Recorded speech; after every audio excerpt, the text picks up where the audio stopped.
Hello hello hello. देखो बच्चा, आज अपनी बात होगी एक ऐसे मेडिकल कोर्स पे जो एमबीबीएस के चक्कर में शायद बहुत ही अंडररेटेड रह गया है, जिसे वो रेस्पेक्ट मिली ही नहीं जो मिलनी चाहिए थी। बस दिक्कत ये है कि ये सिर्फ फीमेल्स के लिए है, और शायद कहीं यही वजह तो नहीं कि ये उतना पॉपुलर नहीं हो पाया। जबकि अगर इस कोर्स के बारे में देखो तो ये तुम्हें अच्छी सैलरी, अच्छा रेस्पेक्ट और एक सेफर ऑप्शन प्रोवाइड करता है मेडिकल में एडमिशन लेने के लिए।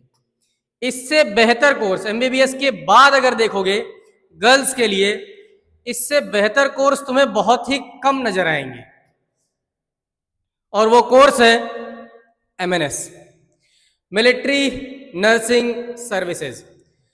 फीमेल्स के लिए आर्मी में जॉब करने का सबसे सेफ, सबसे अच्छा और सबसे बढ़िया मौका होता है। क्या होता है एमएनएस, क्या क्राइटेरिया है एडमिशन लेने के लिए, क्या सैलरी मिलती है, रिटायरमेंट के बाद क्या प्लान होता है, किस पोजीशन पे तुम्हारा सिलेक्शन होता है, कितने साल का कोर्स होता है, ये सब कुछ जानेंगे आज इस वीडियो में। तो देखते रहो पूरा कंप्लीट डिटेल, छोटी से छोटी और बड़ी से बड़ी, जितना कुछ एमएनएस के बारे में है कंप्लीट डिटेल एक ही वीडियो में मिल जाएगा। तो हेलो एंड वेलकम, आओ देखते हैं। सुनना, ध्यान से सुनना, ये लिटरली यकीन मानो ये बहुत ही अंडररेटेड कोर्स है मेडिकल का, जिसको और ज्यादा फेमस होना चाहिए अभी। देखो, एमएनएस मिलिट्री नर्सिंग सर्विसेज, क्या क्या है इसमें आगे देखो, सब कुछ आएगा, कैसे एडमिशन मिलता है, क्या सैलरी है, सब कुछ कंप्लीट। पहले सैलरी की ही बात तुम्हें बता देते हैं, सबसे ज्यादा जरूरी वही रहता है ना आज के टाइम पे, करंट टाइम पे। अभी 2026 में मैं तुम्हें 2025 की सैलरी बता रहा हूं जो पिछले साल तक थी, अब तो और ज्यादा बढ़ गई होगी। ये है 80,000 to 1 लाख, 80,000 से 1 लाख रुपए तक की सैलरी अभी करंट में है। इससे ज्यादा ही होगी, इससे कम नहीं होगी। ये पिछले साल का डेटा है, और हर साल 3% के अकॉर्डिंग बढ़ती रहती है। ये सिर्फ सैलरी की बात है, बाकी बेनिफिट्स अभी आगे सुनो। हर साल 3% का इंक्रीमेंट और 2 लाख तक जाती है।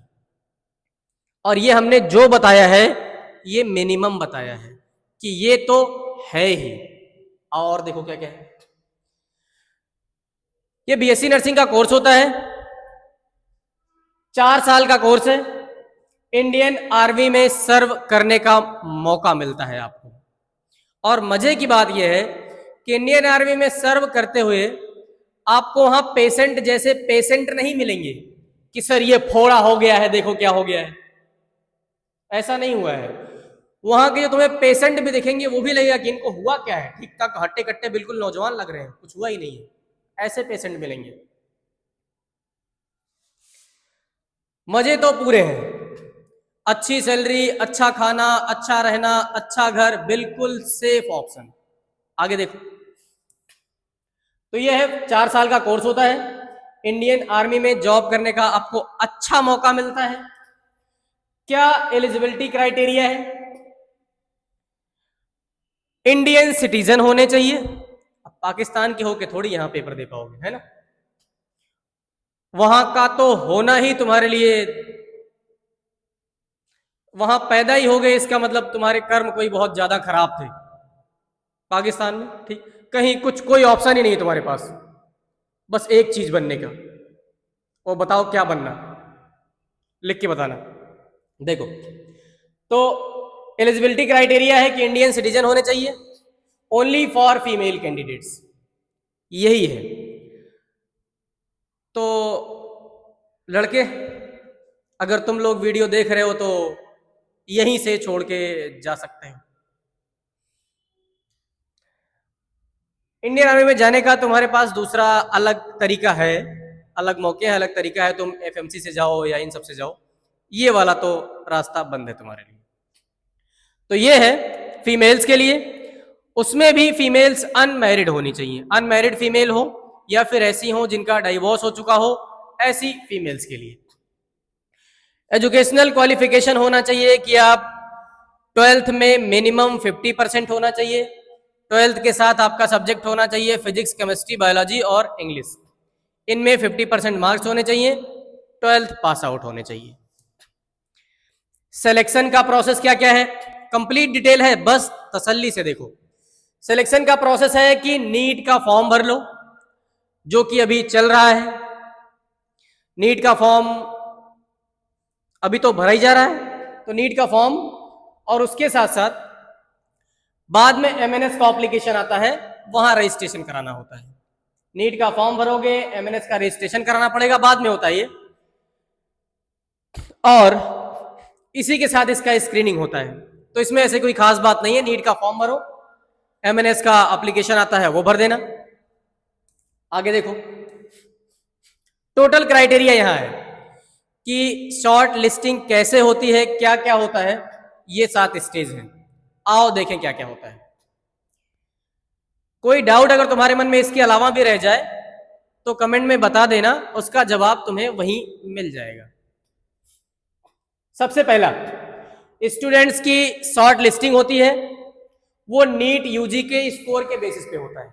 नीट में तुम्हारे जो मार्क्स आते हैं उसके बेसिस पे जब एमएनएस का एप्लीकेशन फिल किए रहोगे तो शॉर्ट लिस्टिंग उसी के बेसिस पे होती है। मिनिमम मार्क्स जो अभी तक है वो 400 के आसपास तुम्हारे मार्क्स होने चाहिए। इससे ऊपर है तो बहुत अच्छी बात है, लेकिन मिनिमम मार्क्स 400 के आसपास लगते हैं इसमें। आगे देखो, डॉक्यूमेंट्स का वेरिफिकेशन होता है। सारे डॉक्यूमेंट्स तुम्हारे ओरिजिनल चाहिए, वो तुम्हारा आधार card, address proof, 10th 12th की मार्कशीट, ये सब जितने भी डॉक्यूमेंट्स लगते हैं वो सारे ओरिजिनल लगेंगे।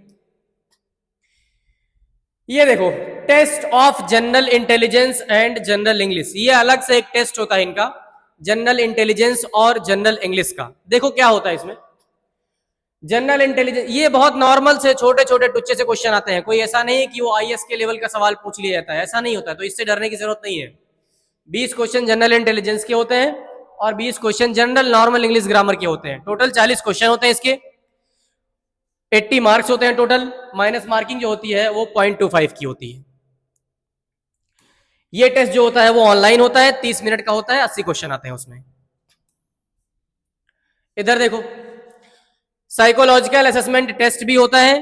इसमें कुछ ऑब्जेक्टिव क्वेश्चंस पूछे जाते हैं तुमसे, जहां तुम्हारा बिहेवियर, तुम्हारी साइकोलॉजी, ये सब टेस्ट किया जाता है। बिहेवियर, साइकोलॉजी, ये नॉर्मल प्रोसेस होता है, बस ऐसा देख के लगता है कि बिहेवियर, साइकोलॉजी क्या देखेंगे, बहुत नॉर्मल सा प्रोसेस होता है। अगले नंबर पे आता है इंटरव्यू। इंटरव्यू में जो आपका कोर सब्जेक्ट है उसी के अकॉर्डिंग पूछा जाता है। फिजिक्स, केमिस्ट्री, बायोलॉजी, इंग्लिश, इसी से रिलेटेड क्वेश्चंस पूछे जाते हैं। इंटरव्यू सुन के ऐसे डर नहीं जाना होता है, जैसे आता है ना मन में कि अरे इंटरव्यू, ऐसा कुछ नहीं होता भाई। तुमने एग्जाम, याद रखो ना, इंटरव्यू देने तुम तब पहुंचे हो जब तुमने एग्जाम क्वालिफाई कर लिया है, वो किसी भी इंटरव्यू की बात चल रही हो। तो इसका मतलब तुम्हें जो सब्जेक्ट का नॉलेज है वो तो है, यहां बस जनरल सा तुम्हारी पर्सनालिटी देखी जाती है, तुम्हारा बात व्यवहार देखा जाता है, बोलने वाले पब्लिक स्पीकिंग देखी जाती है कि 4 लोगों के सामने बोल सकते हो, कैसे बैठते हो, ये सारी चीजें, मतलब जो एक इंसान में क्वालिटी होनी चाहिए नॉर्मल, वो है कि नहीं है। यहां वो नहीं देखा जाता है कि तुम्हें कितना आता है सब्जेक्ट। सब्जेक्ट जो तुम्हें आता था वो तुम पास होकर के यहां तक पहुंचे हो, तो उनको पता है कि सब्जेक्ट तो तुम्हें आता था इसलिए तुम यहां तक पहुंचे हो। इंटरव्यू का प्रोसेस बस वो तुमसे इंटरेक्शन के लिए होता है। ऐसा तो नहीं, कुछ लोग ऐसे भी होते हैं कि एग्जाम तो पास कर लेते हैं लेकिन उनका दिमाग बस एग्जाम तक ही सीमित रहता है, लोगों से बोलना नहीं आता, इंटरेक्ट करना नहीं आता, किसी प्रॉब्लम को हैंडल करना नहीं आता है। ऐसा तो नहीं है कि तुमने सिर्फ एग्जाम पास कर लिया है, पेशेंट देख करके फिर हक्के बक्के हो जाते हो, तुम्हारा मतलब दिमाग चकरा जाता है पेशेंट सामने आते ही। तो ये सब टेस्ट किया जाता है यहाँ। तो ये बिल्कुल नॉर्मल सा प्रोसेस होता है, ऐसा कोई खास दिक्कत नहीं है इंटरव्यू में। देखो, तो ये घबराने वाली कोई बात नहीं होती है। सब्जेक्ट तुम्हारा वही 12th के लेवल का होता है, जो कुछ पूछा जाएगा वहीं से पूछा जाएगा। इधर देखो, कुछ जीके जनरल नॉलेज पूछा जाएगा, करंट अफेयर्स, मतलब ये सब बहुत बहुत बेसिक चीजें होती हैं, कुछ ऐसा नहीं आईएएस के लेवल वाला नहीं है। तो जीके, करंट अफेयर, कुछ तुम्हारी हॉबीज क्या है, स्ट्रेंथ क्या है, वीकनेस क्या है, अच्छा ये सब वो जानने के लिए नहीं, तुमसे इंटरेक्ट करने के लिए पूछा जाता है ये सब। अगर ये सब नहीं पूछेंगे तो वो तुमसे क्या पूछेंगे, तुम बता के आओ, सोच के देखो क्या पूछेंगे। कुछ तो पूछेंगे, तुम्हारा नाम पता, फैमिली में कौन है, ये सब तो पूछना बनता है ना। तो इंटरव्यू से घबराना या डरना नहीं होता है, बस यही सब होता है जो उसमें नॉर्मल पूछा जाता है, तुमसे इंटरेक्शन के लिए, तुम्हारे बारे में थोड़ा बहुत जानने के लिए, या तुमसे बुलवाने के लिए, तुम बोलो तो सही कैसे बोलते हो, ये बस नॉर्मल सा टेस्ट होता है। अगला, मेडिकल एग्जामिनेशन भी होता है। अगर आप मेडिकली अनफिट निकलते हैं तो आपका सिलेक्शन नहीं होता है। अगर कोई आपको ऐसी डिजीज है, आप मेडिकली अनफिट है, तो आपका सिलेक्शन नहीं होता है। तो आप मेडिकली फिट होने चाहिए, जिसमें से टेस्ट होगा, ब्लड टेस्ट होगा, यूरिन टेस्ट होगा, कुछ अल्ट्रासाउंड होते हैं, एक्सरे होता है, डेंटल चेकअप होता है, आई टेस्ट होता है। जैसे आई टेस्ट में अगर कलर ब्लाइंडनेस निकल गया तो नहीं होगा आपका। तो ये सब जनरल से टेस्ट होते हैं, मेडिकली अनफिट हो गए तो नहीं होगा। लास्ट स्टेज होता है इसका, लास्ट और फाइनल होता है। फाइनल मेरिट बनती है जिसके 6 कॉलेज हैं, लास्ट में आपकी फाइनल मेरिट बनती है जिसके 6 कॉलेज हैं, और ये 220 सीट्स हैं, इसमें टोटल 6 कॉलेज हैं। और यकीन मानो जितने भी कॉलेज हैं सब बहुत अच्छे शहरों में हैं, तो सबका इन्वायरमेंट बहुत अच्छा है, दिल्ली को छोड़ करके। आजकल पॉल्यूशन थोड़ा बढ़ गया है तो और में भी दिक्कत है, लेकिन कॉलेज सब मतलब डेवलप्ड सिटीज में है। जैसे लखनऊ में है एक कॉलेज, एक कोलकाता में है एक कॉलेज, तुम्हारा पुणे में है, बेंगलुरु में है, दिल्ली में है, तो ऐसी जगह पे इनके कॉलेजेस हैं। हमारी ही 2 स्टूडेंट, एक तो अभी पिछले साल एक ने एडमिशन लिया है लखनऊ वाले में, और एक का इसके पहले एडमिशन हुआ था बेंगलुरु वाले में। मैं तुम्हें उनकी कहानी बताता हूं। वो बच्चे थे जो एमबीबीएस में सेलेक्ट हो सकते थे लिटरली, अगर 1 साल तैयारी करते। उन दोनों ने मुझसे ये पूछा कि सर 1 साल तैयारी करें या एमएनएस मिल रहा है ले लें। हमारा ही सजेशन था कि एमएनएस ले लो, ये ऐसा कोर्स है फीमेल्स के लिए जिसके लिए अगर तुम ये चाह रहे हो कि इस साल तुम्हें एमएनएस मिल रहा है और अगले साल तुम ये सोच रहे हो कि इस साल नहीं लेंगे, एक बार और ट्राई कर लेते हैं एमबीबीएस के लिए, तो यकीन मानो नहीं करना चाहिए, एमएनएस ले लेना चाहिए तुम्हें। सच बता रहे हैं, वहां जाओगे, वहां रहोगे, 1 साल कंप्लीट करोगे। देखो अब थोड़ी ट्रेनिंग होती है, थोड़ा डिसिप्लिन सिखाते हैं, थोड़ा नहीं बहुत ज्यादा। तो अब इसके लिए तो तुम्हें तैयार रहना पड़ेगा ना। अब फीमेल्स के लिए वो वाला तो माहौल नहीं रह गया ना कि घर में बैठ के बस डर रहे हैं, बाहर निकलने से डर रहे हैं। तो एक अच्छा मौका, एक अच्छी अपॉर्चुनिटी तुम्हारे पास ये होती है, और बहुत सेफर ऑप्शन है ये। और ये सब कुछ हमें इतना इसलिए पता है क्योंकि हमारे खुद के पढ़ाए हुए बच्चे एमएनएस में पढ़ रहे हैं। आओ देखो, और वो सब इस लायक थे कि 1 साल और तैयारी करते तो शायद वो गवर्नमेंट कॉलेज में एमबीबीएस ले लिए होते। लेकिन आज जब वो 1 साल बाद बात करते हैं, 2 साल बाद बात करते हैं, तो कहते हैं कि उनका डिसीजन एमएनएस लेने का बिल्कुल सही था। नॉर्मल सिविलियन से अलग दिखने लगते हैं वो लोग, यहां से अवेयर हो जाते हैं। इतनी ट्रेनिंग, इतनी फिजिकल एक्टिविटीज, ये सब करा करके दिमाग खुल जाता है। तो अगर और सोचो नंबर भी कितने लाने हैं, 450 के आसपास, 400 प्लस जाओ, 450 के आसपास नंबर ले आओ। तुम चक्कर में पड़े रहते हो कि नहीं हमको 700 नंबर ले आना है, और उस चक्कर में कुछ नहीं होता है तुम्हारा। एक बार जाके देखो तो सही। देखो 220 सीट्स हैं, 6 कॉलेजेस हैं, आगे देखो कुछ और है। हाँ, आपका कोर्स पूरा होने के बाद आपसे एग्रीमेंट साइन कराया जाएगा, आपका बॉन्ड होता है, एडमिशन के टाइम पे हो जाता है ये सब, एग्रीमेंट साइन होता है, आपका बॉन्ड होता है, आप इंडियन आर्मी को सर्व करते हैं। ऐसा नहीं होता है कि आप वहां पढ़ लो 4 साल और निकल करके जॉब कहीं और करने चले जाओ, नहीं नहीं नहीं, ये नहीं कर सकते। अगर ये करना भी है तो आपको फिर अच्छा खासा बॉन्ड भरना पड़ेगा कि जो खर्चा उन लोगों ने 4 साल में आपके ऊपर किया है वो पूरा आपको पे करना पड़ेगा। क्यों? क्योंकि फीस तो 0 है। देख लो, और क्या चाहिए तुम्हें? लोग इसलिए भी रोते रहते हैं कि यार कॉलेज की फीस कैसे देंगे, ये दिक्कत है, वो दिक्कत है, वो दिक्कत है। ऑप्शंस हैं दोस्त, बस तुम बहाने ज्यादा बनाते हो। ऑप्शंस हैं, देखो ना, 0 फीस है, अलग से वो लोग देते ही हैं तुम्हें, रहने का, खाने का, यूनिफॉर्म का, सब कुछ फ्री मिलता है।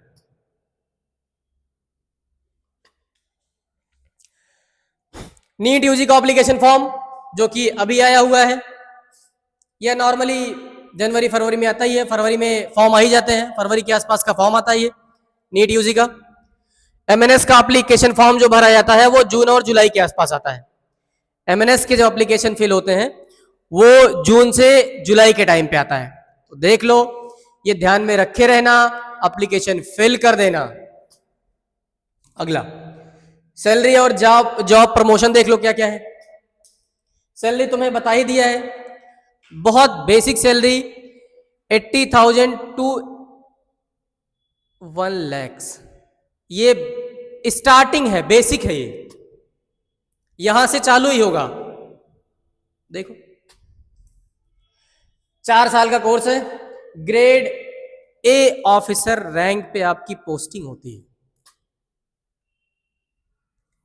अच्छा ऑफिसर्स का जॉब मिलता है। देखो सबसे पहले आप लेफ्टिनेंट बनते हैं, जैसे ही बीएससी नर्सिंग का, इसके लिए फिर ये सब तुम्हें नहीं करना होता है कि 4 साल पढ़ लिया है, अब कभी फॉर्म आएगा फिर हमको जॉब मिले, ये सब नहीं है, बस पढ़ते जाओ, 4 साल कंप्लीट होगा, इधर लेफ्टिनेंट, 3 साल बाद कैप्टन, और अगर जॉब करते रहे 8 साल बाद मेजर आर्मी में। समझ रहे हो बात को? लड़कियों ध्यान से पूरा दिमाग खोल के सुन लो, समझ लो। देखो उसके बाद भी अगर आप रहे, सही एज पे आपका सिलेक्शन हुआ था और प्रमोशन होता गया, तो लेफ्टिनेंट कॉलोनियल, देखो जिसको कर्नल बोलते हैं, उसके बाद कर्नल, ब्रिगेडियर और मेजर जनरल तक बनाए जाते हैं। यहां तक की पोस्टिंग है इनकी। देखो अब क्यों रोना है भाई इसमें कि सिलेक्शन नहीं होता, सिलेक्शन नहीं होता? तुम नंबर ले तो आओ, और नीट में नंबर ले आओ, उसके बाद का प्रोसेस आसान है। हम तुम्हें बताते हैं, 2024 में पेपर दिया था जो हमारी स्टूडेंट बेंगलुरु में है, प्रतिमा चौधरी, उसने बस ये देखने के लिए, उसके नंबर थे इतने, 1 साल और तैयारी करती तो आज वो एमबीबीएस कर रही होती। उसने सिर्फ ये देखने के लिए एमएनएस में गई थी कि देखिए पेपर कैसा होता है, क्या पूछते हैं इंटरव्यू में। उसने एप्लीकेशन फॉर्म फिल कर दिया था और उसका हो गया। तुक्के से नहीं हुआ, इतनी समझदारी उसमें थी कि इंटरव्यू में क्या बोलना होता है, जीके जीएस थोड़ा बहुत आता था उसको। तो अब सोच लो, बिना तैयारी के क्या जीके जीएस पूछते हैं, इतना ही पूछा जाता है।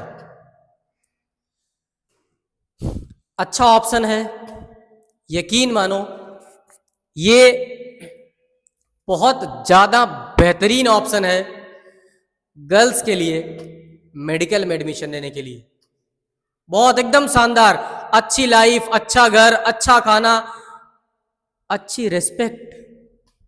जब वहां से तुम्हारा 4 साल पूरा होने के बाद जॉब में पहुंचते हो ना, मजा, तुम वहीं कॉलेज में तुम्हें लगने लगता है कि तुम नॉर्मल सिविलियन से अलग हो गए हो।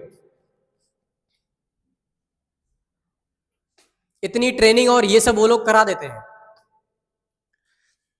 यहां से तुम ऊपर उठ चुके होते हो, तुम्हारा दिमाग बिल्कुल एकदम अलग लेवल पे काम कर रहा होता है। हाँ, ये सिर्फ इसी वजह से क्योंकि ऐसी ट्रेनिंग और ये सब यहां दी जाती है। तो अगर अभी भी देखो, 2 महीने तुम्हारे पास अभी भी है नीट में, और 450 के आसपास नंबर है, तो मजे आ जाएंगे तुम्हारे। अगर कर सकते हो तो एक बार ट्राई करके देखो, एडमिशन लो, बाद में थैंक यू हमें आके बोलना। मिलेंगे किसी नए एपिसोड के साथ एक नए वीडियो में। तब तक के लिए देखते रहो बी नीट।